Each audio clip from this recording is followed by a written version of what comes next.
আল্লাহ তাআলা জিবরাইলকে পাঠিয়েছেন। জিবরাইল আলাইহিস সালাম যায় বলে, ওগো আল্লাহর নবী, আগামীকাল ফজরের পরে আপনার সাহাবী আব্দুল্লাহ ইবনে মাসউদের নামে একটা বিচার নিয়ে আসবে আপনার কাছে। মসজিদে কুবার মুসল্লিরা ফজরের নামাজ পড়ে তারা রওনা হয়ে গেলেন মসজিদে নববীতে। আল্লাহর নবী বিশ্ব নবী রাহমাতুল লিল আলামিন ফজরের নামাজ পড়ে মসজিদে বসে বসে আল্লাহর নবী জিকির করতেছেন।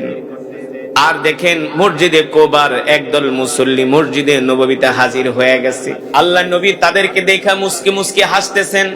আল্লাহ রাসূলের হাসার কারণ হলো গতকাল রাত্রেই আল্লাহ তাআলা জিবরাইলকে পাঠাইছে আল্লাহর নবীর কাছে। আল্লাহ তাআলা জিবরাইলকে পাঠিয়েছেন।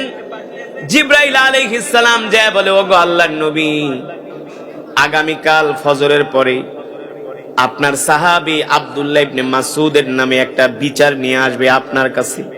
কি নিয়ে আসবে? মসজিদে কুবার যিনি ইমাম দিবেন ওই ইমামের বিরুদ্ধে তার মুসল্লির একটা বিচার নিয়ে আসবে, বিচার একটা নালিশ করবে আপনার কাছে। স্বয়ং আসমানের মালিক, জমিনের মালিক, আরশের মালিক আল্লাহ আপনাকে নির্দেশ দিয়ে দিছে, মুসল্লিরা ইমামের বিরুদ্ধে যে নালিশ করবে আপনি ইমামের পক্ষে রায় দিয়া দিবেন। নির্দেশ কার? জোরে বলেন। আল্লাহ তাআলার নির্দেশ। এবার মুসল্লিরা আল্লাহ নবীর সাথে যখন সাক্ষাৎ করতে আসছে, আল্লাহ নবী মুসল্লিদেরকে দেখা মুস্কি মুস্কি হাসতেছে। আল্লাহ নবী তো জানে কেন আইছে, আগেই তো জিবরাইল জানাই দিছে, ওহির মাধ্যমে তো আগেই জানিয়ে দিয়েছেন। এবার আল্লাহর নবী মসজিদে কুবার মুসল্লিদেরকে বললেন, ইজলিসু হুনাক, এই জায়গায় বসো। কেন এসছো তোমরা বলো।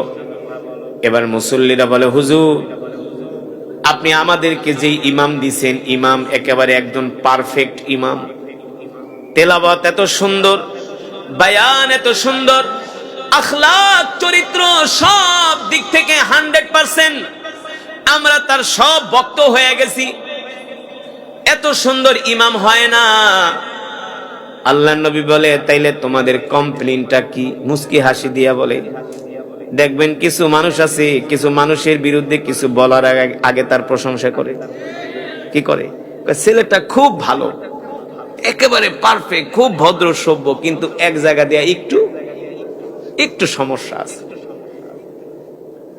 মসজিদের মুসল্লিরা বলে, হুজুর আমাদের ইমাম খুব ভালো। আল্লাহ নবী বলে, সব ভালো হইলে তাহলে তার বিরুদ্ধে তোমাদের কি নালিশ বলো।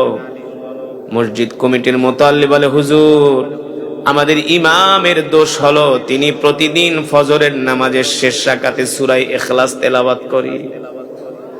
আল্লাহ নবী বলে, এটা কি এই জন্য কি তোমরা আমার কাছে নালিশ করতে আসছো? বলে, হ্যাঁ, কোরআনুল কারীমের মধ্যে তো আরো অনেক সূরা আছে, আমাদের ইমাম সাহেব তো চাইলে অন্য সূরা পড়তে পারে, এই সূরা কেন পড়ে? আমরা এই কারণে আপনার কাছে নালিশ করতে আসছি। ওইদিকে আবার সাহাবী আব্দুল্লাহ ইবনে মাসউদ ফজরের নামাজ পড়া মনে মনে চিন্তা করে, কয়েকটা দিন হয়ে গেল আল্লাহর নবীকে দেখি না, আমিও একটু আল্লাহর নবীর সাথে সাক্ষাৎ করতে যাই। সুবহানাল্লাহ বলবেন না? খেলা খেলতেছেন কে? আল্লাহর নবী যখন মক্কা থেকে মদিনায় আসলেন, নিজের হাত দিয়ে একটা মসজিদ নির্মাণ করলেন। সেই মসজিদের নাম হলো মসজিদে, মাশাআল্লাহ, সেই মসজিদের নাম হলো মসজিদে কুবা। এই কুবার কিছু মুসল্লিরা আল্লাহর নবীর কাছে গেলেন। আল্লাহ রাসূলের কাছে যেয়ে বললেন, গো আল্লাহর নবী, আপনি তো কুবা থেকে চলে এসেছেন, বেশ কিছুদিন হলো, এখন আমাদেরকে কুবার মসজিদের জন্য ভালো একজন ইমাম দেন। কি দেন? আমাদেরকে ভালো একজন ইমাম দেন। আল্লাহ নবী বিশ্ব নবী রাহমাতুল লিল আলামিন সাহাবী আব্দুল্লাহ ইবনে মাসউদকে ডাক দিলেন। ডাক দিয়া বললেন, হে আব্দুল্লাহ ইবনে মাসউদ, তুমি আজ থেকে মসজিদে কুবার ইমামতির দায়িত্ব পালন করবা। সুবহানাল্লাহ বলেন। স্বয়ং আল্লাহর নবী এবার নিজেই ইমাম নিযুক্ত করতেছেন। ফকিহুল মুহাদ্দিসিন সাহাবী আব্দুল্লাহ ইবনে মাসউদ রাদিয়াল্লাহু তাআলা আনহুকে। মসজিদে কুবার মুসল্লিরা ইমাম সাহেবকে নিয়ে চলে গেলেন মসজিদে। এবার সাহাবী আব্দুল্লাহ ইবনে মাসউদ সুন্দর করে নামাজ পড়ান, বয়ান করেন, মানুষদেরকে দ্বীনের তালিম দেন। মুসল্লিরা তার উপরে অনেক খুশি, অনেক খুশি। ভালো একজন ইমাম পেয়েছি আমরা, যোগ্য একজন ইমাম পেয়েছি আমরা। আব্দুল্লাহ ইবনে মাসউদ লম্বা লম্বা কেরাত দিয়া, লম্বা লম্বা সূরা দিয়া ইশারের নামাজ পড়ান, ফজরের নামাজ পড়ান। কিন্তু প্রতিদিন আব্দুল্লাহ ইবনে মাসউদ ফজরের নামাজের শেষ রাকাতে প্রায় মাঝে মাঝে সূরাতুল ইখলাস তেলাওয়াত করে। কোন সূরা?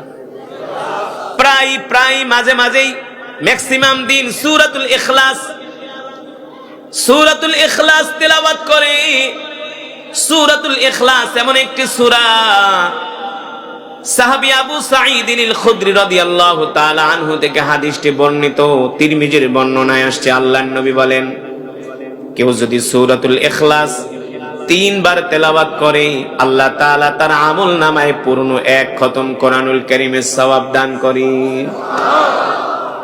এত মর্যাদার সূরা হলো সূরাতুল ইখলাস। সুবহানাল্লাহ বলেন। সাহাবী আব্দুল্লাহ ইবনে মাসউদ রাদিয়াল্লাহু তাআলা আনহু প্রতিদিন ইশারের নামাজের, ফজরের নামাজের শেষ রাকাতে সূরাতুল ইখলাস তেলাওয়াত করে। মুসল্লিরা একজন আর একজনকে বলে, বুঝলাম না, ইমাম সাহেব তো অনেক ভালো, ইমাম সাহেব তো কোরআনে হাফেজ, ইমাম সাহেব তো অনেক যোগ্য, কিন্তু তিনি প্রতিদিন ফজরের নামাজের শেষ রাকাতে সূরাতুল ইখলাস এই সূরাটা কেন তেলাওয়াত করে? কোরআনে কি আর অন্য সূরা নাই? মুসল্লিরা বৈশা বৈশা একজন আর একজনের সাথে প্রশ্ন করে। কিছু মুসল্লি বলে, চলো ইমাম সাহেবকে ধরি, যে জিজ্ঞেস করি, হুজুর কারণ কি, আপনি এই সূরাটা কেন বারবার তেলাওয়াত করেন? কোরআনে কি আর সূরা নাই? আবার কিছু মুসল্লি বাধা দেয়, বলে, না না, ইমাম সাহেবকে জিজ্ঞেস করো না, তাইলে কিন্তু চাকরি ছেড়ে চলে যাব, চাকরি ছেড়ে চলে যাবে। যোগ্য ইমাম পাইছি, ইমাম সাহেবকে কিছু বলা যাবে না। কিন্তু ইমাম সাহেব তো প্রতিদিন সে ফজরের নামাজের শেষ রাকাতে সূরা ইখলাস প্রতিদিনই তেলাওয়াত করে। মুসল্লিদের কথা হলো ঘুরিয়ে ফিরিয়ে অন্য সূরা পড়ুক, মাঝে মাঝে পড়ুক, কিন্তু না না না, ইমাম সাহেব প্রতিদিন সূরাতুল ইখলাস তেলাওয়াত করে। মুসল্লিদের মধ্যে একটা কানা ঘোষা শুরু হয়ে গেছে। এটা আমাদেরকে ইমাম সাহেবকে বলতেই হবে, কেন তিনি এই সূরা প্রতিদিন তেলাওয়াত করে। কিছু মুসল্লি বলল, না না না, আমরা সরাসরি ইমাম সাহেবকে ধরবো না, আমরা মসজিদ কমিটির যিনি মুরব্বী আছে, মুতাওয়াল্লি আছে, আমরা তার কাছে যাই, যায় নালিশ করি।